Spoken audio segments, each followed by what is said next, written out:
ಬೃಹತ್ ಸಕ್ಕರೆ ಕಾರ್ಖಾನೆ ಆರಂಭಕ್ಕೆ ಒತ್ತಾಯಿಸಿ ಹೊಸಪೇಟೆಯಲ್ಲಿ ರೈತರು ಬೃಹತ್ ಪಾದಯಾತ್ರೆ ಆರಂಭಿಸಿದ್ದಾರೆ. ವಿಶ್ವವಿಖ್ಯಾತ ಹಂಪಿಯಿಂದ ಆರಂಭವಾಗಿದ್ದು ನಿವೃತ್ತ ನ್ಯಾಯಮೂರ್ತಿ ಸಂತೋಷ್ ಹೆಗಡೆ ಕೂಡ ಅದಕ್ಕೆ ಚಾಲನೆ ಕೊಟ್ಟರು.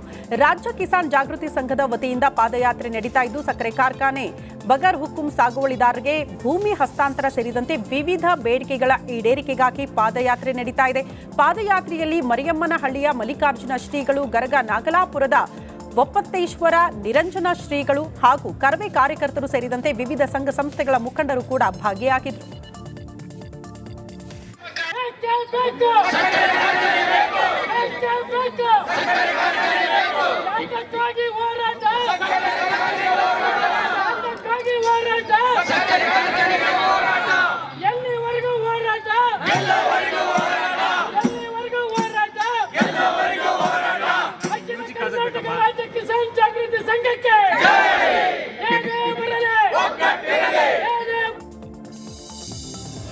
ಮೀಟರ್ ಬಡ್ಡಿ ದಂಧೆಕೋರರ ಕಿರುಕುಳಕ್ಕೆ ಬೇಸತ್ತು ವ್ಯಕ್ತಿ ಆತ್ಮಹತ್ಯೆ ಮಾಡಿಕೊಂಡಿರುವ ಘಟನೆ ಕಲಬುರಗಿ ನಗರದ ಬೇಲೂರು ಕ್ರಾಸ್ ಬಳಿಯ ಹೋಟೆಲ್ ಒಂದರಲ್ಲಿ ನಡೆದಿದೆ. ಸಿದ್ದಾರೂಢ ಕಾಲೋನಿ ನಿವಾಸಿ ಚಂದ್ರಕಾಂತ್ ಪೂಜಾರಿ ಆತ್ಮಹತ್ಯೆ ಮಾಡಿಕೊಂಡ ವ್ಯಕ್ತಿ. ಹೋಟೆಲ್ ಉದ್ಯಮಿ ತಾಯಿ ಮಗನ ಟಾರ್ಚರ್ ತಾಳಲಾರದೆ ಆತ್ಮಹತ್ಯೆ ಮಾಡಿಕೊಂಡಿರುವ ಆರೋಪ ಕೇಳಿಬಂದಿದೆ. 40,000 ಸಾಲಕ್ಕೆ ಬಡ್ಡಿ ಸಮೇತ 50,000 ವಾಪಸ್ ಕೊಟ್ಟಿದ್ದರಂತೆ ಚಂದ್ರಕಾಂತ್. ಸಾವಿಗೂ ಮುನ್ನ ವಾಯ್ಸ್ ರೆಕಾರ್ಡ್ ಮಾಡಿಟ್ಟು ಆತ್ಮಹತ್ಯೆಗೆ ಶರಣಾಗಿದ್ದಾರೆ. ಸಬ್ ಅರ್ಬನ್ ಪೊಲೀಸ್ ಠಾಣೆಯಲ್ಲಿ ಪ್ರಕರಣ ದಾಖಲಾಗಿದೆ.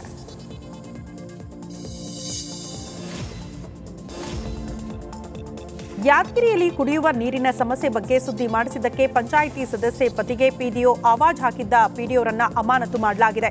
ಈ ಬಗ್ಗೆ ರಿಪಬ್ಲಿಕನ್ ವರದಿ ಮಾಡಿತ್ತು. ವರದಿ ಬೆನ್ನಲ್ಲೇ ಇದೀಗ ಶಹಾಪುರ ತಾಲೂಕಿನ ನಾಗನಟಗಿ ಗ್ರಾಮ ಪಂಚಾಯಿತಿ ಪಿಡಿಒ ಯಂಕಣ್ಣನನ್ನ ಅಮಾನತು ಮಾಡಲಾಗಿದೆ. 6 ತಿಂಗಳಲ್ಲಿ 6 ಕನ್ನಡ ಊರಿಗೆ ತಂದು ಪ್ರಾಬ್ಲಮ್ ನೀರಿನ ಸಮಸ್ಯೆ ಇದ್ದವು, ಬೋರ್ವೆಲ್ ಕೆಟ್ಟಿದ್ದವು. 6 ಕನ್ನಡದವ್ರು ಕರೆಸಿ ಸುದ್ದಿ ಮಾಡಿಸಿದ್ವಿ. ಸುದ್ದಿ ಯಾಕೆ ಮಾಡಿದೆ ಅಂತ ನಮ್ಗೆ ಪಿಡಿಒ ಸಾಬ್ರು ಜೀವ ಬೆದರಿಕೆ ಹಾಕೈತಾರೆ. ಏನಂತಾರ ಅಂದ್ರೆ ನೀವು ಏನು ಮಾಡ್ಕೊಂತೀವಿ, ಏನು ಮಾಡ್ತೀವಿ, ಏನು ನಿಮ್ಮ ಮನೆಗೆ ಬಂದು ಒದೇಂದೇನೋ ಅಂತ ಅವ್ರ ಶಬ್ದದಿಂದ ನಮ್ಗೆ ಬೆದರಿಕೆ ಹಾಕೈತಾರೆ. ಸ್ನೇಹಿತರೊಂದಿಗೆ ಈಜಲು ಹೋಗಿದ್ದ ಯುವಕ ನೀರು ಪಾಲಾಗಿರುವ ಘಟನೆ ಕೊಪ್ಪಳ ತಾಲೂಕಿನ ಶಿವಪುರ ಗ್ರಾಮದಲ್ಲಿ ನಡೆದಿದೆ.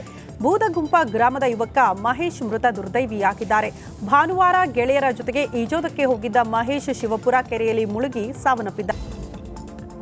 ಕಲಬುರಗಿಯ ಜೇವರ್ಗಿ ತಾಲೂಕಿನ ರಾವನೂರ್ ಗ್ರಾಮದಲ್ಲಿ ಕುರಿಗಾಹಿ ಮೇಲೆ ಚಿರತೆ ದಾಳಿ ಮಾಡಿದೆ. ನಿಂಗಪ್ಪ ಆಲೂರ್ ಎಂಬ ಕುರಿಗಾಹಿ ಮೇಲೆ ಚಿರತೆ ದಾಳಿ ಮಾಡಿದ್ದು ನಿಂಗಪ್ಪ ಬೆನ್ನಿಗೆ ಗಾಯವಾಗಿದೆ. ಕುರಿಗಾಹಿ ಜೊತೆಗೆ ಆತನ ನಾಯಿ ಮೇಲೂ ಚಿರತೆ ದಾಳಿ ಮಾಡಿದೆ. ಚಿರತೆ ಸೆರೆ ಹಿಡಿಯುವಂತೆ ಅರಣ್ಯ ಇಲಾಖೆ ಅಧಿಕಾರಿಗಳಿಗೆ ರೈತರು ಮನವಿ ಮಾಡಿಕೊಂಡಿದ್ದಾರೆ. ಕುರಿ ಮೇಸಕ್ಕೆ ಹೋಗಿದ್ದೇವ್ರಿ.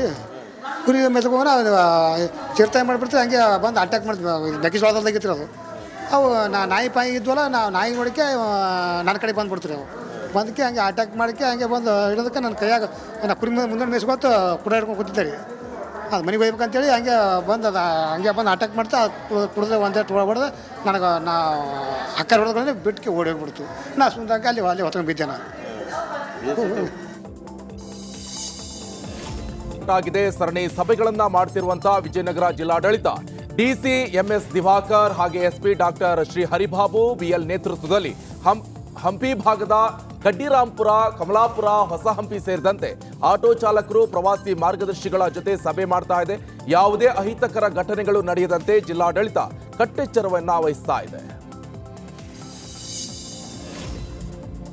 ಗಂಗಾವತಿಯ ಸಾಣಾಪುರದ ಬಳಿ ವಿದೇಶಿ ಮಹಿಳೆ ಹಾಗೂ ಹೋಮ್ ಸ್ಟೇ ಮಾಲಕಿ ಮೇಲೆ ನಡೆದ ಅತ್ಯಾಚಾರ ಪ್ರಕರಣದ ಬಗ್ಗೆ ಗಂಗಾವತಿ ಮಾಜಿ ಶಾಸಕ ಪರಣ್ಣ ಮುನುವಳ್ಳಿ ಪ್ರತಿಕ್ರಿಯೆ ನೀಡಿದ್ದಾರೆ. ಮೊನ್ನೆ ಇಬ್ಬರು ಮಹಿಳೆಯರ ಮೇಲೆ ಅತ್ಯಾಚಾರವಾಗಿದ್ದು ಖಂಡನೀಯ. ಈ ರೀತಿ ಘಟನೆ ಆಗಬಾರದು. ಸಿಪಿಐ ಪೋಸ್ಟ್ ಕೊಡಬೇಕು ಅಂತ ಒತ್ತಾಯ ಮಾಡಿದ್ದಾರೆ. ನೋಡಿ, ಆ್ಯಕ್ಚುಲಿ ಅಲ್ಲಿ ಯಾವುದೇ ರೀತಿಯಲ್ಲಿ ಶಾಸಕರ ಮಿಲಾಪೆ ಅಂತ ಅವರಲ್ಲಿ ಹೇಳಿಲ್ಲ. ಅವ್ರು ಹೇಳ್ತಾ ಇರೋದು ಅಲ್ಲಿ ಡ್ರಗ್ ಮಾಫಿಯಾ ಇದೆ ಅನ್ನೋದು ಅವ್ರ ಮೊದಲಿಂದ ಅವ್ರು ಇರ್ಬೋದು. ಆದರೆ ಪೊಲೀಸರು ಸಹಿತ ಇದನ್ನು ಎಚ್ಚೆತ್ತುಕೊಂಡು ಈಗೇನು ಮಾಫಿಯಾ ಇದೆ ಅಂತ ಹೇಳ್ತಾರಲ್ಲ, ಈಗೇನು ಗಾಂಜಾದ್ದು ಅದು ಇದೆ, ಅದಕ್ಕೆ ಅವ್ರು ಸ್ಟ್ರಿಕ್ಟಾಗಿ ನಾನು ಸಹಿತ ನಿನ್ನೆ ಒಂದು ಪ್ರೆಸ್ ಕೊಟ್ಟಿದ್ದೀನಿ. ಜೊತೆಗೆ ಇವತ್ತು ಸಹಿತ SP ಅವ್ರು ಕೂಡ ಮಾತಾಡಿ ಅಲ್ಲೊಂದು ವಿಶೇಷ ಪೊಲೀಸ್ ಸ್ಟೇಷನ್ ಟೆಂಪ್ರರಿ ಮಾಡಿರಿ. ಅದು ಮೊನ್ನೆ ಹುಬ್ಬಳ್ಳಿಯ ಅಶೋಕ್ ನಗರ ರೈಲ್ವೆ ಸೇತುವೆ ಬಳಿ ಅನುಮತಿ ಇಲ್ಲದೆ ಬೃಹತ್ ಮರ ಕಟಾವು ಮಾಡಲಾಗಿದೆ. ಅರಣ್ಯ ಇಲಾಖೆಯ ಪರವಾನಗಿ ಇಲ್ಲದೆ ರಸ್ತೆ ಕಾಮಗಾರಿಗಾಗಿ ಮರ ಕಡಿತ ಮಾಡಲಾಗಿದೆ. ಮರ ಕಟಾವು ಮಾಡಿದ್ದನ್ನ ಖಂಡಿಸಿ ಗ್ರೀನ್ ಕರ್ನಾಟಕ ಅಸೋಸಿಯೇಷನ್ ಹಾಗೂ ನೃಪತುಂಗ ಬೆಟ್ಟ ವಾಕರ್ಸ್ ನೇತೃತ್ವದಲ್ಲಿ ಪ್ರತಿಭಟನೆ ಮಾಡಲಾಯಿತು. ಮರ ಕಟಾವು ಮಾಡಿರುವಂತಹ ಗುತ್ತಿಗೆದಾರರ ವಿರುದ್ಧ ಸಾರ್ವಜನಿಕರು ಆಕ್ರೋಶವನ್ನ ವ್ಯಕ್ತಪಡಿಸಿದ್ದಾರೆ. ಈ ಅಶೋಕ್ ನಗರ ಬ್ರಿಡ್ಜ್ ಎದುರುಗಡೆ ಇರುವಂಥ ಒಂದು 50 ವರ್ಷದ ಹಳೆ ಮರ ಯಾವುದೇ ಟ್ರಾಫಿಕ್ಕಿಗೆ ತೊಂದರೆ ಕೊಡದಂತೆ ಅದು ತನ್ನ ಪಾಡಿಗೆ ತಾ ಸೈಡ್ ಇದ್ದದ್ದನ್ನು ಇವತ್ತು ಯಾರ ಕಡೆನೂ ಪರ್ಮಿಷನ್ ತಗೊಳ್ದೇ ಈ ಡೆವಲಪ್ಮೆಂಟ್ ಮಾಡಬೇಕಂತ ಒಬ್ಬ ಕಾಂಟ್ರಾಕ್ಟರ್ ಏನಿದ್ದಾರೆ, ಆ ಕಾಂಟ್ರಾಕ್ಟರು ನಮ್ಮ ಪೊಲೀಸ್ ಸ್ಟೇಷನಿಗೂ ಇಂಟಿಮೇಷನ್ ಕೊಟ್ಟಿಲ್ಲ. ತಾವು ಫಸ್ಟ್ ಒಂದು ಇದಕ್ಕೆ ಕಿತ್ತೂರು ಅಭಿವೃದ್ಧಿ ಪ್ರಾಧಿಕಾರಕ್ಕೆ ಬಜೆಟ್ನಲ್ಲಿ ಸರ್ಕಾರ ಹಣ ಮೀಸಲು ಇಡದಿದ್ದಕ್ಕೆ ರಾಜ್ಯ ಸರ್ಕಾರದ ವಿರುದ್ಧ ಕಿತ್ತೂರು ಕಲ್ಮಠದ ಮಡಿವಾಳ ರಾಜ ಯೋಗೀಂದ್ರ ಸ್ವಾಮೀಜಿ ಆಕ್ರೋಶ ಹೊರಹಾಕಿದ್ದಾರೆ. ಮಾರ್ಚ್ 18ರಂದು ಕಿತ್ತೂರು ಬಂದ್ ಮಾಡೋದಕ್ಕೆ ನಿರ್ಧಾರ ಮಾಡಿದ್ದು, ಈ ಸಂಬಂಧ ಇಂದು ಕಿತ್ತೂರಿನ ಕಲ್ಮಠದ ಸಭಾಭವನದಲ್ಲಿ ನಡೆದ ಪೂರ್ವಭಾವಿ ಸಭೆ ನಡೆಸಲಾಯಿತು. ಕಿತ್ತೂರು ಪಟ್ಟಣ ಬಂದ್ ಮಾಡಿ ಸರ್ಕಾರದ ವಿರುದ್ಧ ಆಕ್ರೋಶ ವ್ಯಕ್ತಪಡಿಸುವುದಕ್ಕೆ ಸಭೆಯಲ್ಲಿ ನಿರ್ಧಾರ ಮಾಡಲಾಯಿತು.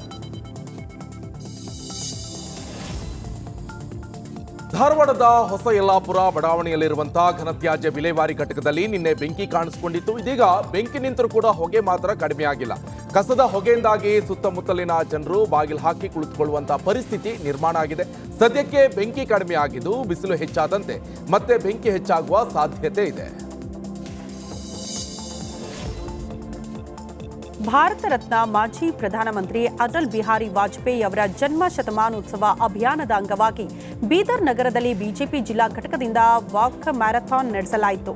ಬೀದರ್ ನಗರದ ನೆಹರು ಕ್ರೀಡಾಂಗಣದಿಂದ ನಗರದ ಬಸವೇಶ್ವರ ವೃತ್ತದ ತನಕ ನಡೆದ ವಾಕಥಾನ್ಗೆ ಬಿಜೆಪಿ ಜಿಲ್ಲಾಧ್ಯಕ್ಷ ಸೋಮನಾಥ್ ಪಾಟೀಲ್ ಚಾಲನೆ ಕೊಟ್ಟರು. ಮ್ಯಾರಥಾನ್ನಲ್ಲಿ ಮಾಜಿ ಪರಿಷತ್ ಸದಸ್ಯ ರಘುನಾಥ್ ಮಲ್ಕಾಪುರ ಸೇರಿ ಹಲವು ಮುಖಂಡರು ಭಾಗಿಯಾಗಿದ್ದರು.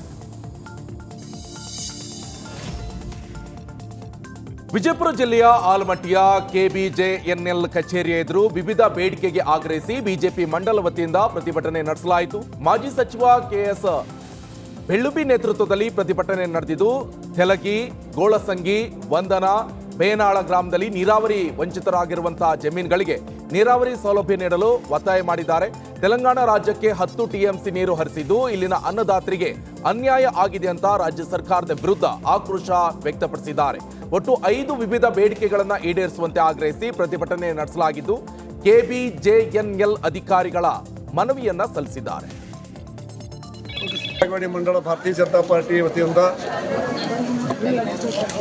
ಬಸವನಬಾಗೇವಾಡಿ ಕ್ಷೇತ್ರದಲ್ಲಿರ್ತಕ್ಕಂಥ ಅಂಗಡಿಗೇರಿ ಸೇರಿ ನೀರಾವರಿ ವಂಚಿತ ಪ್ರದೇಶಗಳಿಗೆ ನೀರಾವರಿ ಕಲ್ಪಿಸಬೇಕು ಮತ್ತು ಆಲಮಟ್ಟಿ ಜಲಾಶಯದಿಂದ ತೆಲಂಗಾಣಕ್ಕೆ ನೀರು ಅನ್ಯಾಯವಾಗಿ ಬಿಟ್ಟುಕೊಟ್ಟಿದ್ದಾರೆ. ಆ ರೀತಿ ಮುಂದೆ ಬಿಡಲಾರ್ದೇನೆ ಜೂನ್ವರೆಗೆ ಇದ್ದಂಥ ಕೆನಾಲ್ಗಳ ಮುಖಾಂತರವಾಗಿ ಕುಡಿಯುವ ನೀರಿನ ಸಲುವಾಗಿ ವಿಜಯಪುರ ಜಿಲ್ಲೆಗೇ ಬಿಡಬೇಕು ಅಂತಕ್ಕಂಥ ಒಂದು ಬೇಡಿಕೆಯನ್ನು ಇಟ್ಟಿದ್ದೀವಿ. ಹಾಗೆಯೇ ಆಲಮಟ್ಟಿ ಜಲಾಶಯಕ್ಕೆ ನೀವು ಬಜೆಟ್ನಾಗ ₹1 ಇಟ್ಟಿಲ್ಲ. ಕೃಷ್ಣೆಯ ಕಣ್ಣೀರು ಅಂತ ಹೇಳಿದ್ರೆ ಬರೀ ಅದು ಕಣ್ಣೀರಾಗೇ ಐತಿ. ಕೃಷ್ಣೆಗೆ ನ್ಯಾಯ ಎಂದು ಸಿಕ್ಕಿಲ್ಲ. ಗಡಿ ಜಿಲ್ಲೆ ಬೆಳಗಾವಿಯಲ್ಲಿ ಮರಾಠಿ ಪುಂಡರ ಹಾವಳಿ ಹೆಚ್ಚಾಗಿದೆ. ಕೀಣೆ ಪಂಚಾಯಿತಿಯ ಪಿಡಿಒ ನಾಗೇಂದ್ರ ಪತ್ತಾರ್ಗೆ ಮರಾಠಿ ಮಾತನಾಡಬೇಕು ಅಂತ ಮರಾಠಿ ಪುಂಡರು ಧಮಕಿ ಹಾಕಿದ್ದಾರೆ. ಸರ್ಕಾರಿ ಕಚೇರಿಯಲ್ಲಿ ಆವಾಜ್ ಬೇರೆ ಹಾಕಿದ್ದಾರೆ. ಅವಾಚ್ಯ ಪದಗಳಿಂದ ನಿಂದನೆ ಮಾಡಿ ದರ್ಪ ಮೆರೆದಿದ್ದಾರೆ. ಮರಾಠಿ ಪುಂಡರ ಉಪಟಳಕ್ಕೆ ಬೇಸತ್ತ ಪಿಡಿಒ ನಮಗೆ ಪೊಲೀಸ್ ಪ್ರೊಟೆಕ್ಷನ್ ಬೇಕು ಅಂತ ಕೇಳಿದ್ದಾರೆ.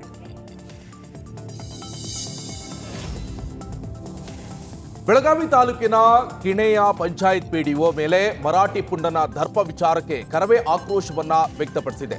ಮರಾಠಿ ಪುಂಡನನ್ನ ಬಂಧನ ಮಾಡದಿದ್ರೆ ಉಗ್ರ ಹೋರಾಟ ಎಚ್ಚರಿಕೆಯನ್ನ ಕರವೇ ಜಿಲ್ಲಾಧ್ಯಕ್ಷ ದೀಪಕ್ ಗುಡಗನಗಟ್ಟಿ ತಿಳಿಸಿದ್ದಾರೆ.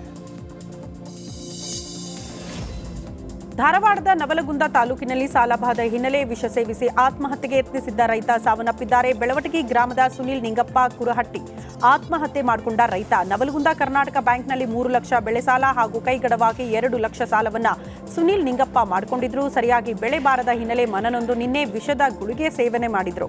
ಚಿಕಿತ್ಸೆ ಫಲಿಸದೆ ಹುಬ್ಬಳ್ಳಿ ಕಿಮ್ಸ್ ಆಸ್ಪತ್ರೆಯಲ್ಲಿ ಮೃತಪಟ್ಟಿದ್ದಾರೆ. ನವಲಗುಂದ ಠಾಣೆಯಲ್ಲಿ ಪ್ರಕರಣ ದಾಖಲಾಗಿದೆ. ಶಿವಮೊಗ್ಗದ ಜೀವನಾಡಿ ಶರಾವತಿ ನದಿ ಬರಿದಾಗ್ತಾ ಇದೆ. ಶರಾವತಿಯ ಹಿನ್ನೀರಿನ ಪ್ರದೇಶದಲ್ಲಿ ಹೇಗಿಲ್ಲದೆ ಅಕ್ರಮ ಮರಳು ಸಾಗಾಟ ನಡೀತಾ ಇದೆ. ಇಷ್ಟೆಲ್ಲ ಆದರೂ ಕೂಡ ಗಣಿ ಮತ್ತು ಭೂವಿಜ್ಞಾನ ಅಧಿಕಾರಿಗಳು ಕಣ್ಮುಚ್ಚಿ ಕುಳಿತಿದ್ದಾರೆ. ನದಿ ಪಾತ್ರಗಳಲ್ಲಿನ ಜೆಸಿಬಿ ಟಿಪ್ಪರ್ ಮೂಲಕ ಮರಳು ಲೂಟಿ ಮಾಡ್ತಾ ಇದ್ದಾರೆ. ಹರಿದ್ರಾವತಿ, ಮೂಡುಬಾ, ಈಚಲಕೊಪ್ಪ, ಮಳವಳ್ಳಿ ಪಟ್ಟಣದ ಗಂಗನಕೊಪ್ಪ ಸಮೀಪದ ಬ್ಯಾಣ ಗಳಲೆಯ ಶರಾವತಿ ನದಿಯ ಹಿನ್ನೀರಿನಲ್ಲಿ ಮರಳು ಲೂಟಿ ಆಗ್ತಾ ಇದೆ. ಇದರ ಬಗ್ಗೆ ಮಾಹಿತಿ ಕೊಟ್ಟರು ಕೂಡ ಅಧಿಕಾರಿಗಳು ಸುಮ್ಮನಿದ್ದಾರೆ. ಇದರಿಂದಾಗಿ ಭೂವಿಜ್ಞಾನ ಅಧಿಕಾರಿಗಳ ವಿರುದ್ಧ ಸ್ಥಳೀಯರು ಆಕ್ರೋಶವನ್ನ ವ್ಯಕ್ತಪಡಿಸಿದ್ದಾರೆ. ಶ್ರೀರಾಮ ಸೇನೆ ಮುಖ್ಯಸ್ಥ ಪ್ರಮೋದ್ ಮುತಾಲಿಕ್ ಶಿವಮೊಗ್ಗಕ್ಕೆ ಭೇಟಿ ನೀಡಿದ್ದಾರೆ. ಇಂದು ಶಿವಮೊಗ್ಗದ ಪತ್ರಿಕಾ ಭವನದಲ್ಲಿ ಮುತಾಲಿಕ್ ಲವ್ ಜಿಹಾದ್ ಪುಸ್ತಕ ಬಿಡುಗಡೆಗೊಳಿಸಿದರು. ಕಳೆದ ವಾರ ಶಿವಮೊಗ್ಗದಲ್ಲಿ ಪುಸ್ತಕ ಬಿಡುಗಡೆಗೆ ನಿರ್ಬಂಧ ಹೇರಿದ್ದ ಜಿಲ್ಲಾಡಳಿತದ ವಿರುದ್ಧ ಮುತಾಲಿಕ್ ಕೋರ್ಟ್ ಮೆಟ್ಟಿಲು ಹತ್ತಿದ್ರು. ಇದೀಗ ಕೋರ್ಟ್ ಶಿವಮೊಗ್ಗದಲ್ಲಿ ಲವ್ ಜಿಹಾದ್ ಪುಸ್ತಕ ಬಿಡುಗಡೆಗೆ ಅನುಮತಿ ನೀಡಿದೆ. ಕೋರ್ಟ್ ಅನುಮತಿಯಂತೆ ನಾವು ನಡೆದುಕೊಂಡಿದ್ದೇವೆ ಅಂತ ಮುತಾಲಿಕ್ ಹೇಳಿದ್ದಾರೆ. ಈ ಪುಸ್ತಕ ಬಿಡುಗಡೆ ಕಾರ್ಯಕ್ರಮದಲ್ಲಿ ಕಾಂತೇಶ್ ಹಾಗೂ ಗಂಗಾಧರ್ ಕುಲಕರ್ಣಿ ಕೂಡ ಭಾಗಿಯಾಗಿದ್ರು.